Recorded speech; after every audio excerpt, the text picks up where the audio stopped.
Describe the growth of transportation since the early 1900s. What is mathematical about its growth? Hi, I'm Ardith Williams, pilot and air traffic controller with the Federal Aviation Administration. Back in 1903, there was only one aircraft. Not much need for us to have an air traffic control system.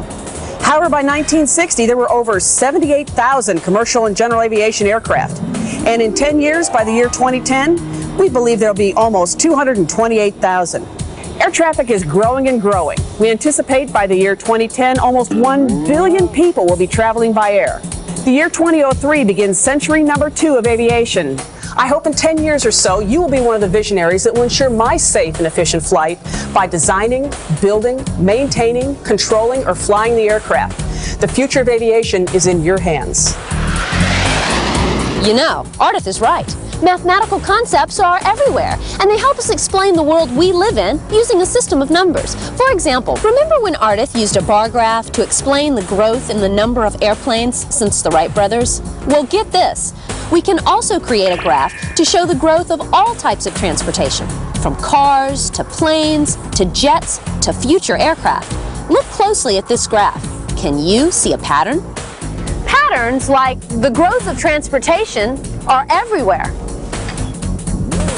You just have to look around. Speaking of patterns, a man by the name of Fibonacci discovered a very famous pattern of numbers a long time ago in Italy.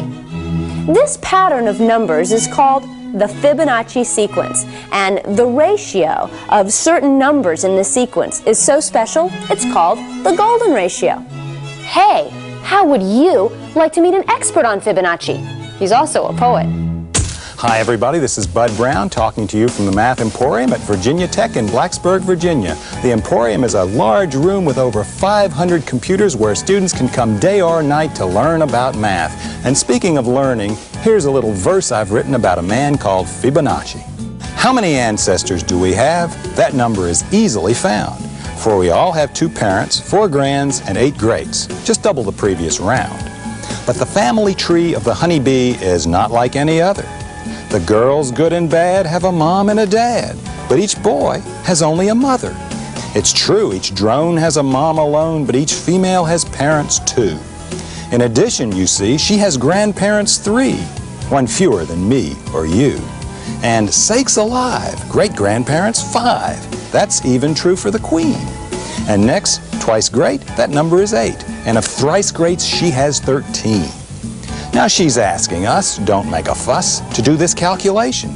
How many ancestors does she have in every generation? So hop to it, folks. Let's crack no jokes. Don't stop for meals or for slumber. Just work your mind. The answer you'll find is a Fibonacci number. And now, to help you learn more about Fibonacci numbers, here's Jennifer. Before we begin the student activity, let's learn a little more about the golden ratio and Fibonacci. Fibonacci was a 13th century Italian mathematician who was studying a rabbit problem. He wanted to know how many rabbits he would have at the end of the year if he started with only 1 pair of newborn rabbits. Fibonacci knew that newborns are able to breed after 1 month, then every month after, if the conditions were right.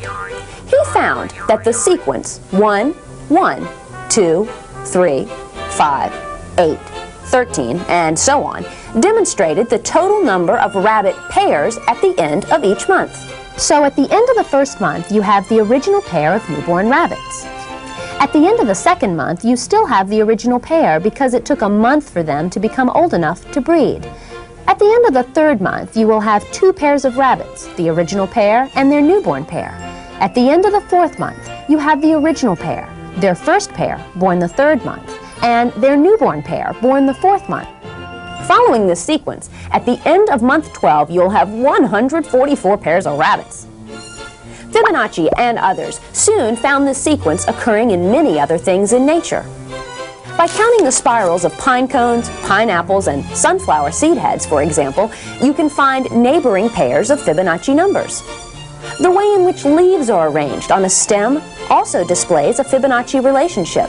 So do the spirals found in seashells. Now, Fibonacci wasn't the only one who was fascinated with these numbers. The ratio obtained by successive terms in the sequence was thought by the ancient Egyptians and Greeks to be special. It was so pleasing that they used this special ratio to design their pyramids, their temples, and buildings. You know the Parthenon? That's a great example of what has come to be known as the golden ratio or golden proportion. Here's the Fibonacci sequence. Let's see if you can determine the operation used and find the next 4 terms. 1, 1, 2, 3, 5, 8, 13. If you guessed 21, 34, 55, and 89 are the next 4 terms, you're right. How did you get it? The ratio of certain pairs of numbers in the Fibonacci sequence is used to describe things in nature. 1 to 1, 1 to 2, 2 to 3, 3 to 5, 5 to 8, 8 to 13, 13 to 21. If you divide the denominator of each ratio by its numerator, the results look like this. The ratios begin to get close to the rounded number 1.62. What if you divide the small number in the pair by the large number? Well, you'll get 0.62 rounded. If something in nature can be described using the ratios in the Fibonacci sequence, well then it's said to be golden.